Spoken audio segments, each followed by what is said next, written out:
Okay, so this is just a quick video, kind of an intro for another video I hope to do later this evening.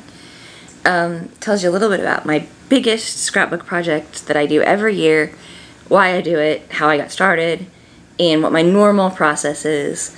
Then my video I'm going to do later is going to be the process I'm using this year, how it's different, how I hope it's going to help me not struggle with what's going on. So this project is a calendar. I started doing these probably 8 to 10 years ago. I did one for my mother. The next year my husband said, well, you know, his mom would really like one as well. And then it became, well, so-and-so would really like one. And now I am up to 8 calendars that I do every year. One year I did do 9. Most years I'll probably just do the 8, but the 9th one is a little different anyway, so that doesn't really count here. But so basically I'm doing 8 of almost exactly the same project, just repeated. There may be a few small differences, excuse the cattail, in the way there. But there may be a few small differences between the 8, but for the most part, I try to do them basically the same. So this one was the calendar for 2 years ago. Yeah, the 2013 calendar is on my wall now. The 2012 I have still in my desk at work. 2014 I'm working on now, so this would be 2011's calendar here.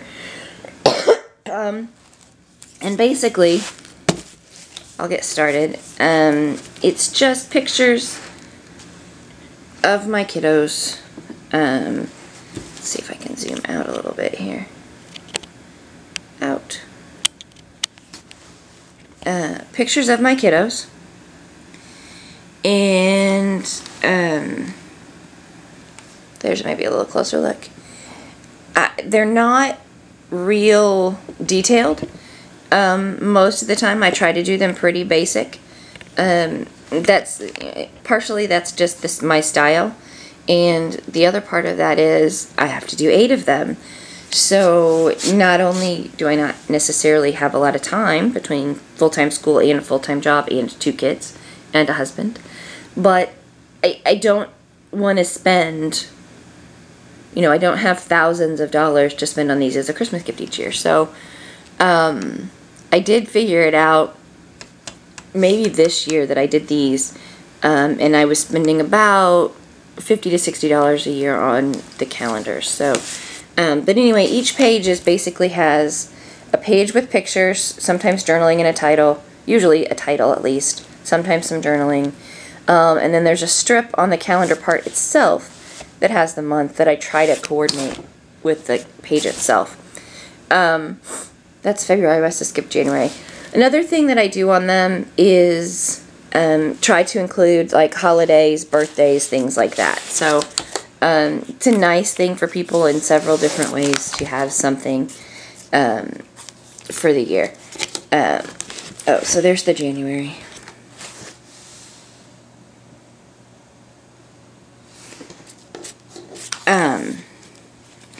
And so normally what I do is I take some pictures, do it throughout the year, just like all of us do, and then would go take those pictures, sort them out, figure out which pictures go on which pages, how many pictures I can put on a page, and then, okay, what now? Now what papers do I get to go with these pictures, and blah, blah, blah, blah.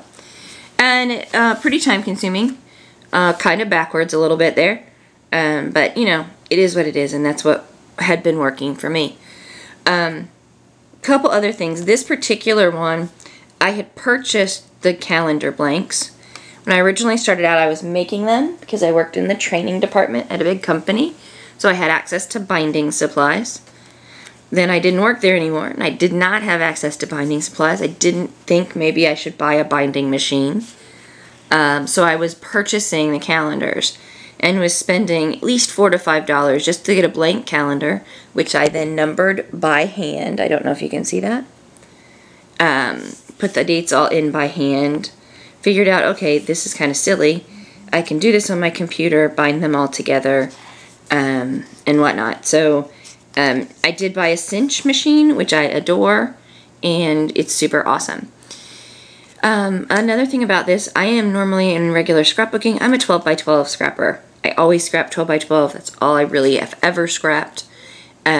These albums are now 8.5 by 11. I did do a couple that are 12 by 12. What I discovered, though, was by the paper to do the page, by the paper to do the strip, now I have to buy at least several, you know, in addition to the 8 that I have to buy for calendars, now I have to buy extra paper just to make the strips. And it didn't, because I like the strip to match the background of the paper, which you can probably see. And I didn't like buying extra pieces of paper just to make the strips. That seemed like kind of a waste. With the 8.5 by 11, if I buy 12 by 12 paper, when I cut it down to make the 8.5 by 11 page, I automatically have at least enough to make the strip, and usually some scraps as well. I try to make cards with the extra scraps. This one is my nephew. This page is my nephew, actually. Because I make pages for both sides of the family, that's where occasionally they'll be a little bit different. There's some other members on my husband's side. This is on my side, so you know, they tend to kind of both get mixed in my calendar a little bit, but that's kind of how it works. His birthday, my nephew's birthday, that's him again, is the same as my daughter's, so in May they both got on that day, or the same month anyway. This one I particularly think is interesting. It's not that spectacular of a layout necessarily, but this is duct tape, which I happen to love, and everyone who knows me knows that I love it. I make wallets and have made purses out of it, and bags, and who knows what, so it was kind of my own thing to do it that way.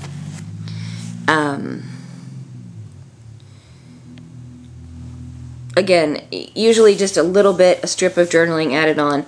It's really basic scrap pages, but try to make them cute enough, and they all just love them. I mentioned one year that I might not make them, and got this dreadful reaction, so I'll be making them from now until who knows when. Also discovered that I love thickers. Had never purchased them before, just recently. So you'll see that in my page if I get that done this evening. With my process for this year, you will see some thickers. You might be able to tell I particularly like the Mickey font cartridge on my Cricut. That's where these letters are coming from in great detail. Halloween, my very favorite holiday. This truly is one of my favorite ones that I've done. I like the bright colors, and it was just a lot of fun. I now do more, and you'll see this again in the other book, but I try to vary the sizes of my pictures a little bit more. In this particular one, I was pretty much just doing all 4x6, but I was also scrambling in November to finish everything, so that's why you get a lot of the computer journaling, a lot less layers in the lettering and stuff like that, so you get a lot more basic. And I just love this page of my little guy.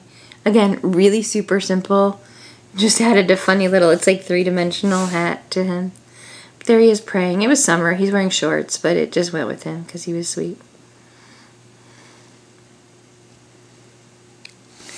And so that is my typical process. Start with picture, or really for any scrapbooking, but especially for these calendars, it's always been start with the pictures, figure out the paper, figure out what else goes with it, and that's where I go. So hopefully you'll get to see how my process this time is a little bit different, how that's affecting my pages, and hopefully gonna make a really good result and get me done before struggling at the last minute in November, which is what I always end up doing. I have great intentions and then just don't get it done. This year, I'm already in better shape than I am in most October, Novembers. So I'm excited about that and can't wait to share it with you. So have a great day, and hopefully you'll hear from me again soon.